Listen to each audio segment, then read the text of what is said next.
Nah, Fems, belanja toples udah, tapi percuma kalau nggak ada isinya. Diisi kue dong toplesnya. Beli kuenya di tempat grosir kue favorit mama di Jakarta. Yes, salah satunya di Pasar Kue Jatinegara.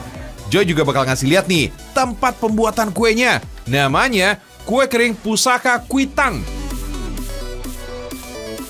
Industri ini memang masih industri rumahan, tapi produksi kue di sini gak kaleng-kaleng.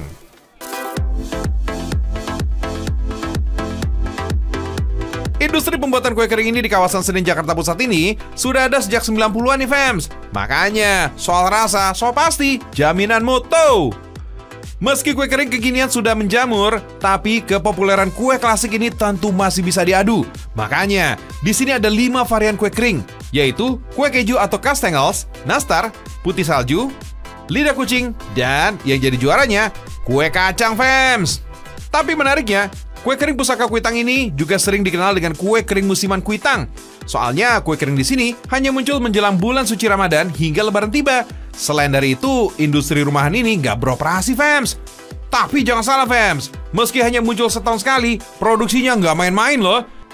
Dalam satu musim, industri ini mendistribusikan hingga 1.500 kaleng kue kering yang berisi kurang lebih 8 kg kue per kalengnya. Mantap! Gak heran kan? Kalau kue keringnya satu ini dikenal sebagai juaranya kudapan lebaran dari Kuitang. Saking legendarisnya nih, Fems, pelanggannya gak cuma dari Jabodetabek aja, tapi juga tersebar ke beberapa wilayah di Indonesia. Biasanya, pemesanan ini sudah mulai masuk ke beberapa bulan sebelum lebaran nih, Fems. Makanya, produksi pun mulai berjalan sejak 3 hingga 4 bulan sebelum lebaran. Para pekerja gak bisa berhenti sejak pagi hingga malam. Istilahnya sih ngelembur untuk mengejar pesanan. Widih, semangat ya Bapak Ibu sekalian. Ada kurang lebih 25 pekerja yang bekerja untuk membuat aneka kue kering di sini. Masing-masing pekerja punya bagian masing-masing, Fems. Misalnya, ada yang bertugas mengadon bahan. Rata-rata adonan menggunakan bahan yang sama, seperti tepung, mentega, serta telur dan air. Hanya saja takaran dan isiannya yang berbeda-beda, tergantung jenis kue yang akan dibuat tentunya. Ada juga nih pengrajin yang bertugas mencetak adonan, memberikan topping, dan juga memanggang kue. Nah, pekerja yang satu ini nih harus gercep alias gerak cepat, Fems.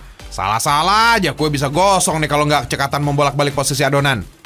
Perhitungan waktunya harus presisi, Fems. Karena oven yang digunakan pun masih oven tradisional yang menggunakan api bukan listrik. Petugas yang mengemas pun ini nggak kalah satset nih, Fems.